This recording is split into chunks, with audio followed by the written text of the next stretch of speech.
What up, guys? My name is Jerry and I go by the name of Transcend Films. This is one of my first videos that I'm releasing. Today what we are doing is we're going to go over some beginner photography basics of portrait shots.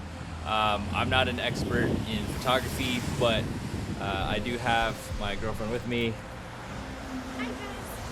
Liz, and she just got her camera for the first time and she's totally new at this. Doesn't know too much, but we're gonna go over the basics and have her test out the camera that she has, the new Fujifilm XT-3. We also have two lenses with it, which is the XF 16mm f1.4 and also the 56mm f1.2. And we're gonna work around and kind of play around with the shots and kind of figure out how we're gonna compose the portraits. Over here, we are just looking for random locations that aren't too fancy in my neighborhood, but we're gonna work with this shots here, and I am actually going to be the model for her, and we're gonna compose some shots, and I'll be able to talk over the video and kind of explain like what we looked for and how we got the shots. Alright, so I'm not going to be focusing so much on the camera settings. You can see the camera settings on the right of what the image was shot at. We'll be focusing more on how we compose the shot. As you can see, Liz had me stand against the brick wall. The composition looks great. She used the rule of thirds and has lines of symmetry within the picture. I think the picture looks good, but I think it could be better. By doing a simple small trick, we got this picture here. Look at the difference. There is depth of field and more emphasis on the subject. No change on the camera settings. Now we have a more dynamic image that stands out much better. All I had her do was simply move more to the left.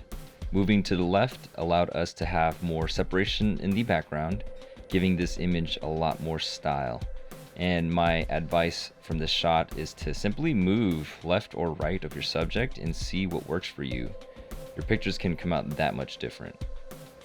In this shot, we found that the sun was shining from behind and wanted to test out the shot. This shot didn't really look good, especially because of the background where there was a car and really nothing to see. Instead, we decided to shoot me standing in front further of another portion of the brick wall, which had these windows and grid-like fencing on it. Standing further allowed a lot more separation in creating that beautiful bokeh background blur. Having this background gives it sort of an urban/street photography feel, and you definitely want to make sure you plan ahead as to what kind of style you're going for. And of course, the style that we were going for was that urban type shots. This last shot at this location was dope. I mean, amazing. Liz did a low angle shot of me in the middle of the alleyway. This created a lot of separation between the buildings, the background behind me, and the subject. This technique in this picture is called leading lines. Leading lines help draw the eye into the image and really focus the viewer's attention on the main subject. What I found amazing about Liz was that she was able to naturally see this shot when she was composing this. As you can see at the very top of the building, the way the line is symmetrical to the side of the building, and there's a little space between me, so that's that little white space, and the floor of the building. You can see how it leads towards me, the subject, and I love the fact that it was raining a little, which further added more to the picture, which gave a reflection of my body, which also added more emphasis to the subject. This picture really gave a moody urban street look, which I thought was amazing. All right, we just finished shooting at this location. I am a terrible model. I do not know how to do any type of posing. I just went on YouTube and did some quick search up on that, and I learned three things. You can look at the camera straight at 45 degree left and 45 degree right, and that position will take you far in posing. So I did all that, and you'll be able to see some of the shots that I had, and now we're moving to location 2, which is going to scavenge through that. Second location, random restaurant around here. main street. We're gonna work with what we got here, doing portraits and maybe landscape, not sure, but we'll give it a shot here.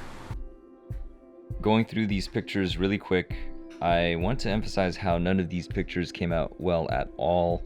The background and location was not interesting and really bland.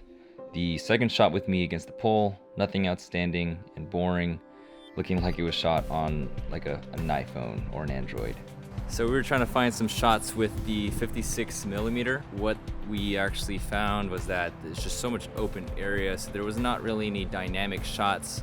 So what we're trying to do is we would actually want to go and try to have some sort of foreground to separate, giving it some more, I don't know how to word it, but a little bit more of